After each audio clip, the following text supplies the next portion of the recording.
In this video, I will show you how to personalize spatial audio on iPhone. First, let's return back to the home screen. Then on the home screen, tap on Settings. Now from the Settings page, we scroll down and tap on Sounds and Haptics.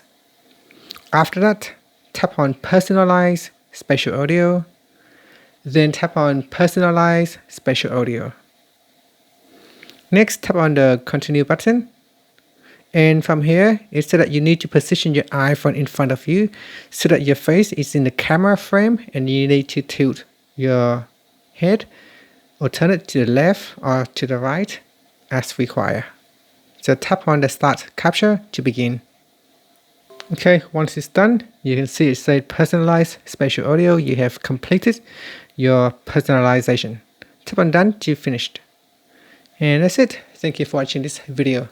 If you find it helpful, please like and subscribe to my channel for more videos.